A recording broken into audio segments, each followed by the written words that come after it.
Well, the Family First political party is working to put religious freedom and parents' rights firmly on top of the agenda at upcoming elections in Queensland, the ACT and federally. We aim to stand candidates who will fight for the freedom of parents to continue to educate their children in their values, not the harmful LGBTIQA+, gender fluid and radical sexual ideologies being forced upon them by politicians doing the bidding of activists. Now, this follows continued attacks on religious schools by Labor, Green, Teal and Liberal politicians over the past 6 years, culminating in the pre-Easter release of a government-commissioned Australian Law Reform Commission report which recommended stripping religious schools of the freedom to uphold the ethos that their parent communities expect.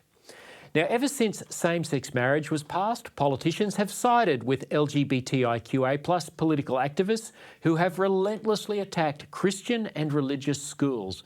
Family First is alarmed, although not surprised, at the intensity of the attacks on mainstream Australian parents and their values.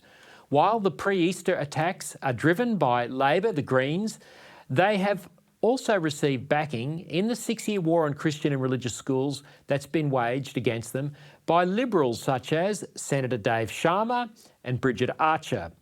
Another Liberal who sides with LGBTIQA+ political activists against religious freedom is Tim Wilson, who was recently pre-selected as the Liberal candidate for Goldstein at the next federal election, which is due next May, but could even happen earlier this year, depending on the Prime Minister. Now, sadly, the Liberals have been compromised and too timid to sustain a public fight on behalf of parents.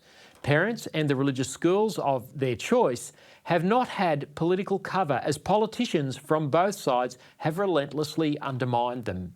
Religious schools have been falsely maligned when all they seek to do is provide freedom of choice for parents who want their children educated in woke-free values when it comes to issues of sexuality and gender.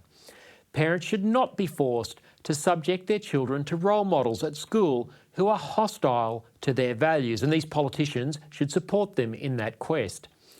Now, Family First was in the process of pre-selecting candidates for Queensland, the ACT and federal elections who will fight for parents' rights and freedom of religion.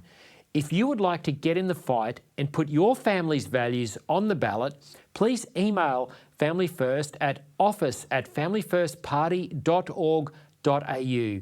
This is a time to step up and get in the fight. Are you one of those people who's willing to do so? Thank you.